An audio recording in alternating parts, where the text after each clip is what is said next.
obviously the judge will be speaking more loudly than everybody else today. I think that the only point that I would like to begin by emphasizing is that whatever happens here today, it will have no impact on ultimately what matters most to Chris Brann, which is getting his son back. It won't matter whether they get a short sentence, a long sentence, or no sentence at all. But today is important because what happens today will ultimately send a very clear message about what the United States thinks about parental child abduction and whether or not it is going to be taken seriously or not. There are thousands of other left behind parents like Chris Brann across the United States, and David Goldman will speak to this as well. And a strong sentence today will send a very clear message that parental child abduction cannot be tolerated, and it will be a shot in the arm of hope for so many thousands of other left behind parents who are struggling, often in silence and in enormous anguish, to bring their own children back home. Chris. Thank you. This has always been about me trying to get Nico home. It always has been, and it always will be, an uphill battle. And as Jared mentioned, regardless of the outcome today, it won't change my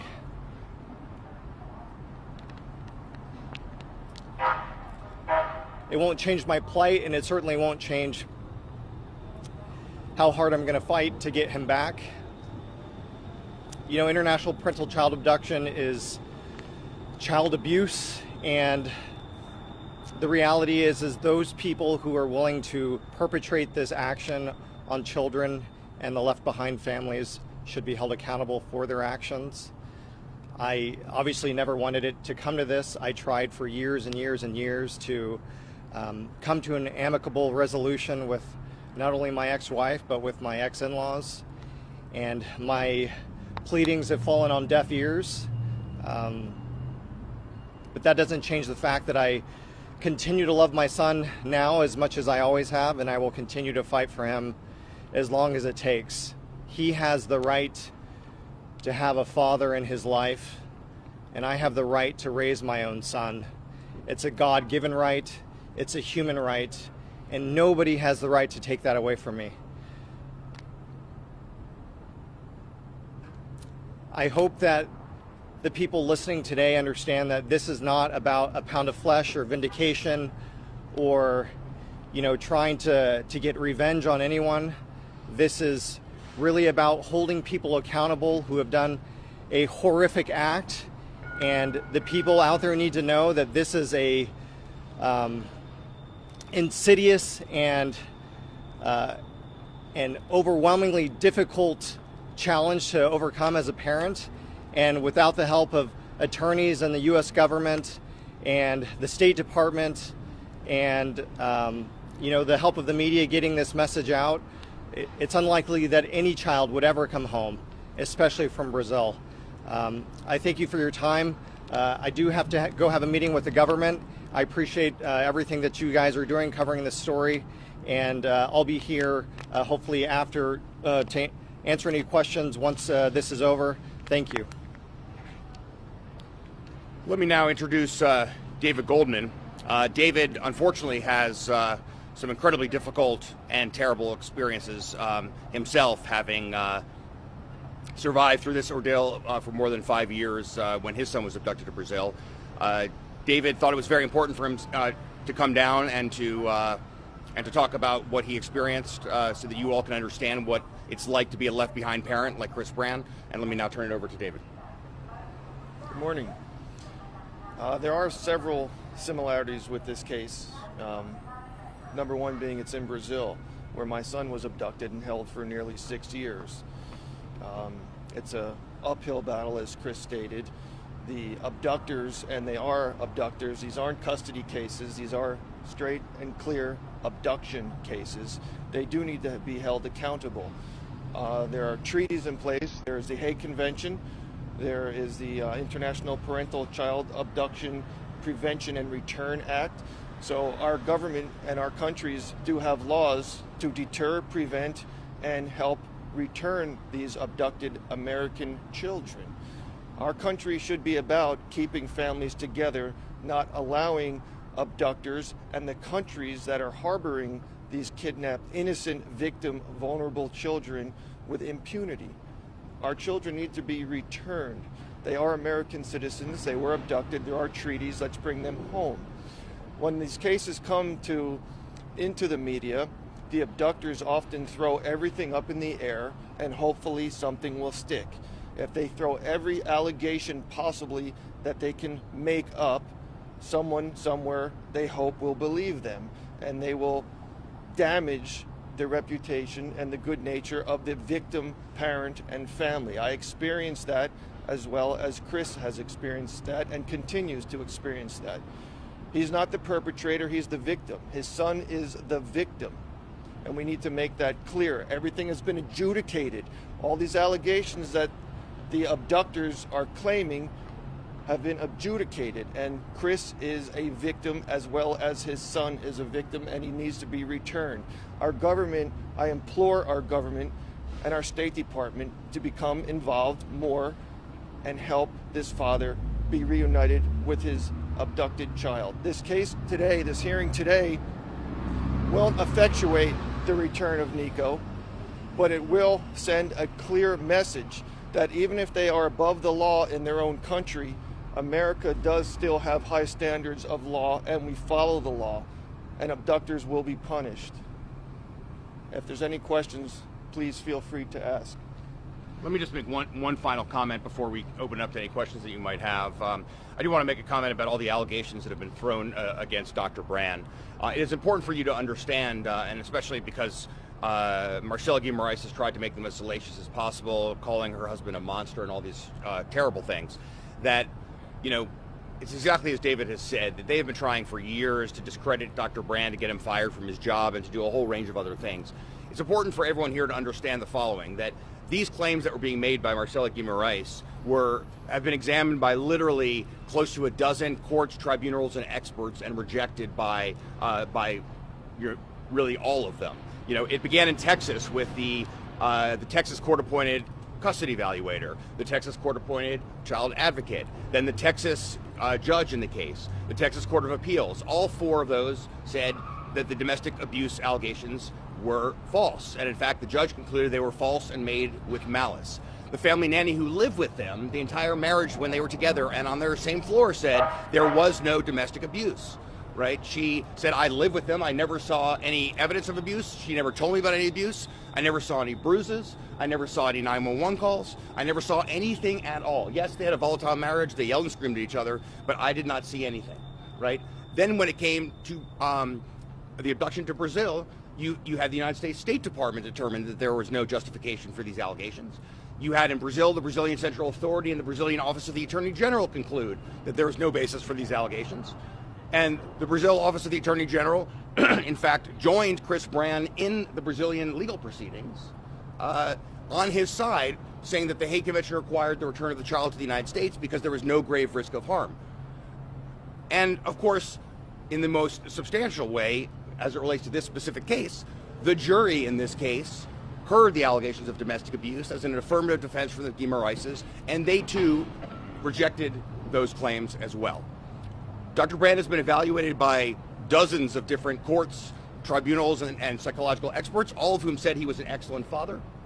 And it's important to understand that a lot of the allegations that Marcella Guimaraes, some of the most salacious ones that she has made, are allegations she only made years after this whole situation began. While she was in Brazil, she made up a whole series of new allegations that she's now claiming. And yet, one might ask, why is it when she filed for divorce in Texas, she made no allegations of domestic abuse? Why is it that she didn't present these allegations to the Texas court, to the court-appointed custody evaluator or child advocate? And the answer is because, understandably, she's desperate for her parents to get off. And she's going to say anything and do anything to make that happen. So let me just leave it at that. David and I are available to answer any questions that you might have. So, who still doesn't have his son back, probably Bob is going to get people back. The grandparents are in prison. Marcella's never gone to Brazil with people. Yeah. Yeah, so the question is, what is the status of the case to return Nico to the United States? You know, the bottom line is that when a person has a bad marriage, the penalty for a bad marriage is divorce, not being cut off permanently from your child for the rest of your life.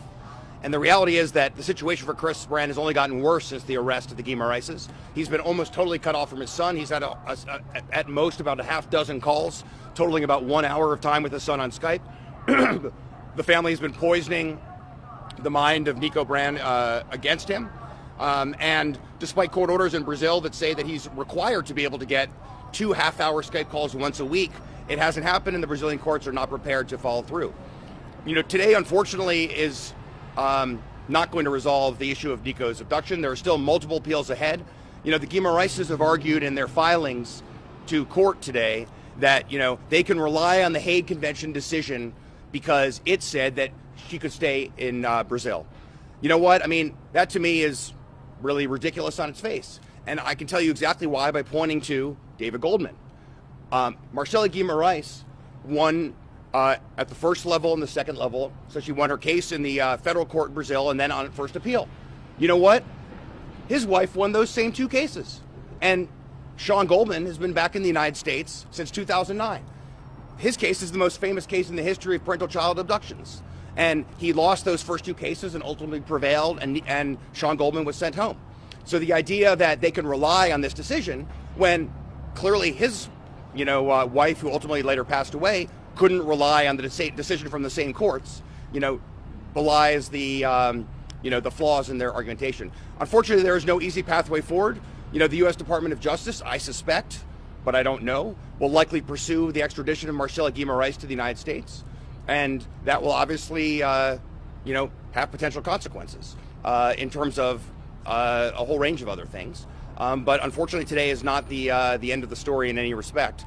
And there will be no satisfaction today by Chris or anyone else if the Guimarães are held to account. That really isn't at all what matters here to Chris Brann. All that matters to him is getting his son back. What is the timeline of the appeals in Brazil at this point? Well, I mean, unfortunately, Brazil has been a persistent non-complier with the Hague Convention on the civil aspects of international parental child abduction. For more than a dozen years, the State Department has said they don't follow the law. The treaty itself envisions a return of a child within 6 weeks. It actually says that a child should be returned within 6 weeks. It's been 5 years and counting. Sean Right. I might add that my son is still the only American child to be returned from Brazil by court order. The only one. We were hoping after the case and the media that it brought that Brazil would change its ways. We are at the same moment returning children to Brazil under the same treaty. It's a reciprocal treaty, freely and willfully signed by Brazil to honor it, and they're not honoring it. We can't prevent abductors all the time from doing bad things, but the countries should not be allowed to harbor these children. But the short answer is we don't know how long it's going to be there are 2 more appeals left, potentially. But the problem is, even if you get to the Supreme Court and you win in the Supreme Court, you haven't won the case. We're used to a system of laws where if you win in the Supreme Court, that's the end of the story. Well, under the Brazilian legal system, any lawyer for either party can ask a clarifying question of any aspect of that judgment. And once you've asked a clarifying question, it can take months until the court will respond to clarify. But there are no limits on the number of clarifying questions you can ask. So literally, there's this other case of Devin Davenport, a man who has won 27 legal opinions in a row in Brazil to get his son back, going back a decade. He's won in the Supreme Court of Brazil, and 2.5, 3 years after he won in the Supreme Court, his son is still not back in the United States, right? There's no enforcement. So this is the tragic reality here. But again, ultimately what really matters here is, is getting Nico back, and that is the only thing that really matters to Chris Brann. Is the maximum sentence, is that what Chris is I mean, Chris has said that that they should be held to account, and that the federal sentencing guidelines would suggest a sentence of 27 to 33 months, and there's no reason that in this case it should be any different than that. It's important to note that there have been 50 plus prosecutions for this kind of crime, and there are people who have gotten the maximum sentence who never even succeeded in abducting their kid. There are parents who tried to abduct their kids and were caught at the airport trying to leave the United States, and they received 3-year prison terms. And in this is a case of an ongoing crime. Let's not forget that. Carlos and Jemima Guimarães have been in substantial ways throughout this case, as Chris will describe in his victim impact statement, directly and personally responsible for every aspect of Nico's abduction, from the beginning to the middle to the present. And they're continuing to finance their daughter being able to live in Brazil. They claim that, that they can do nothing to impact their daughter's, decision making. Cutting her off would have a big impact on her decision making and would force her to reevaluate the situation. They're just not willing to do that. It's just not what they want to do. And this is a couple that's been able, with total impunity, to get away with anything you can imagine in Brazil. And let me just give you one quick example of that. Early on in the case, the federal judge in the case in Brazil concluded that Chris was not a danger to his. This is the initial judgment, by the way, of the federal judge, who later changes her mind. But she said she had read all the psychological reports from the United States and concluded Chris wasn't a danger to himself or anyone else, and therefore Chris could have unsupervised visitation, right? And so Chris then went immediately with a clerk of the court to Carlos Ajumima's house so that he could have unsupervised visitation. The doorman said that they didn't live there anymore. They then went to the school with the clerk of the court, and the claim was Nico doesn't go to school here anymore, right? And it was only 2 months later that the court ruled that this was inappropriate or improper, right? And by that point, amazingly, they moved back into their place in Brazil, and Nico was back enrolled at the school, right? And this is what Chris has been dealing with down in Brazil the entire time. Were you guys surprised or disappointed that Marcelli refused to play ball, come back, talk, to return Nico in light of what her parents are facing? Yeah, I mean, the question is what, were we surprised about Marcelli not wanting to bring her son back? Unfortunately, nothing has surprised me with Marcella Guimaraes in the way that she's approached this case. I want to be clear again. The defense seems to think that this is a situation where Dr. Brann is on the prosecution team and he is prosecuting his ex-wife. All Dr. Brann did, and it was multiple years in, 3 or 4 years in after having failed to get his son back, was lodge a complaint with the FBI. The United States is prosecuting this case, not Chris Brann. Dr. Brann has no control over the case or its outcome or its prosecution. At the end of the day, all he can do is lodge a complaint, and it's the United States that's vindicating the rights of our country to prosecute people who have violated our laws. And that's really what's going on right now. I think the defense of one of their filings that mentioned in the Hague Convention ruling that had found that there was domestic violence or supported their idea of that. Yeah. Is that correct or incorrect? Or Sure. Well, what's interesting is that the defense has, seriously mischaracterized the federal court judgment in Brazil. It did indeed conclude that she had been a victim of domestic abuse, but in the entire judgment, the judge makes no reference to all of the decisions in Texas, no reference that they even existed, no reference to all the expert reports from Texas, no reference to the fact that the Brazilian Central Authority, the executive branch of Brazil, and the Office of the Attorney General rejected those very same abuses, right? Claims of abuse. And many of the claims of abuse that she was putting forward in Brazil were literally brand new allegations that she had never even made in Texas over more than a year of litigation. And the federal judge in Brazil didn't look at it. But the decision of the federal judge in Brazil was not that she could stay in Brazil because she was a victim of abuse. They said two things, actually. The judge said two things. One was that Nico was well settled in Brazil. And the second was that because she was a victim of abuse and she said she would not return to the United States, that therefore to send him back to the United States where he would only be in the care of his father would be psychologically damaging, right?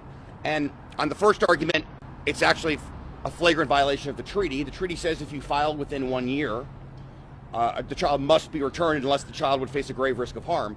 The well-settled defense, a court can only refuse to send a child back because the child is well-settled if the left-behind parent delayed more than a year in waiting to file the case. And at that point, a court can conclude that the child is well-settled. And with respect to the alleged grave risk of harm, the grave risk of harm defense is not a grave risk of harm to the abductor. It's a grave risk of harm to the child. And the child, according to all the psychological reports, posed no risk of any kind from Chris Brann, and that ultimately is all that mattered. But the most important thing to say about the judgment in Brazil, it is not a final judgment. It cannot be relied on by anyone for anything of any kind. In the same way in the U.S. legal system, until you've appealed your case to the Supreme Court and had it rejected, you can't say the judgment's final.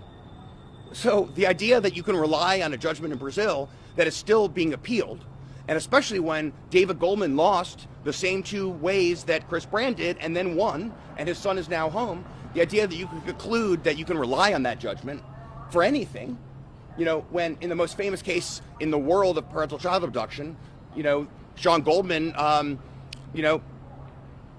David Goldman lost those same 2 cases and then ended up winning.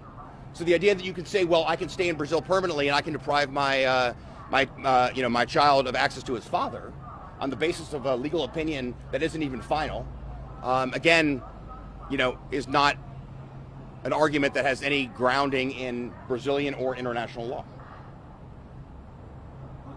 Nicholas, 8? 9. No. Any other questions?